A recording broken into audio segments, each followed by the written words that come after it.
On May 20th, 2025, after nearly 23 years on Indiana's death row, Benjamin Donnie Ritchie was executed by lethal injection. But to truly understand how he ended up here, we have to go back to a quiet night in Beech Grove, Indiana. A night that forever changed many lives. Welcome to another episode of True Crime Mystery Vault. If you're ready to explore the full story, make sure you like the video, subscribe to the channel, and drop a comment below.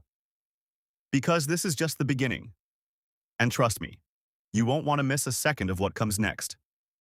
That evening, September 29th, 2000, a white van had just been reported stolen from a nearby gas station. Not long after, Officer Matthew Hickey spotted the van driving through town with 3 men inside. Confirming it was the stolen vehicle, he called it in, and the chase was on. 2 other officers, Robert Mercury and William Bill Toney, joined the pursuit.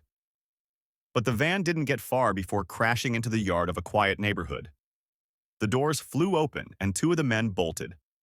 Officer Hickey quickly caught one, Michael Greer, but the other, 20-year-old Benjamin Ritchie, ran fast, weaving through backyards and leaping over fences. Officer Bill Toney chased him relentlessly, but then everything took a deadly turn. Benjamin reached for something, pulled out a 9mm Glock, and fired 5 shots. Though Toney was wearing a bulletproof vest, one bullet struck just above it, hitting his upper chest. He fired back once but collapsed in the grass.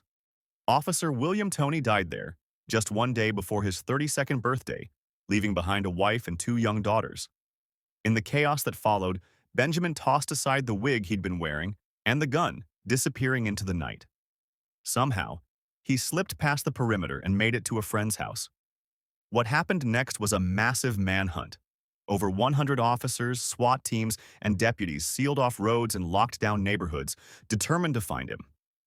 Hours passed until an anonymous tip led police to a house where Benjamin was hiding. This time, he didn't run or resist. He was arrested peacefully, alongside Michael Moody, the 3rd man from the stolen van. The manhunt was over, but the real fight was just beginning. Benjamin's troubled past soon came to light.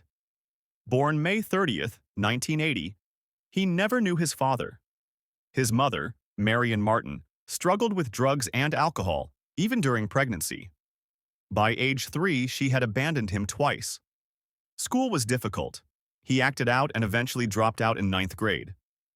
Diagnosed at age 10 with bipolar disorder and cognitive problems linked to his chaotic childhood, Benjamin had little support. At 18, he was arrested for burglary and sent to prison. By 2000, he was out but still on probation, drifting toward the fateful night that would seal his fate. Following his arrest, prosecutors wasted no time seeking the death penalty. Benjamin gave an interview from jail, claiming the shooting was an accident, that the gun slipped and fired as he ran. A friend backed him up, saying Benjamin panicked, terrified of returning to prison. But the jury didn't buy it. On August 10th, Benjamin was found guilty of murder, auto theft, possession of an unlicensed firearm, and resisting arrest. During the trial, Officer Toney's widow, known as DD, attended every day, demanding justice. Benjamin showed no remorse, interrupting her, laughing, and even calling her a derogatory name. His lawyers argued that his brain damage and chaotic upbringing explained his actions, but the prosecution pushed back. Many grow up with hardship but don't kill.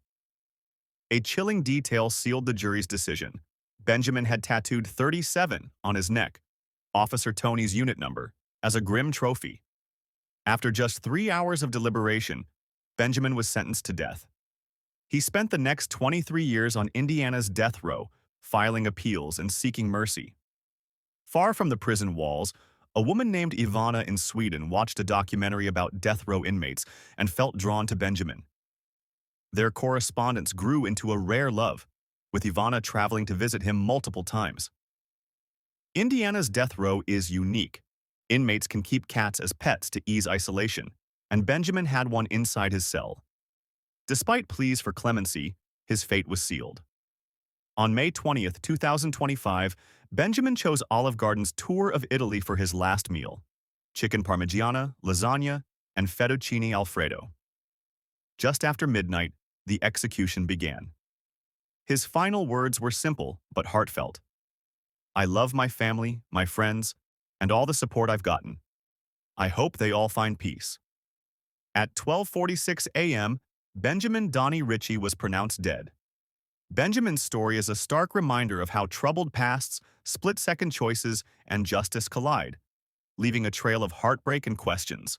Was justice truly served, or could mercy have rewritten his fate? You decide. If this story moved you, please like, subscribe, and hit the notification bell. Share your thoughts below. We want to hear from you.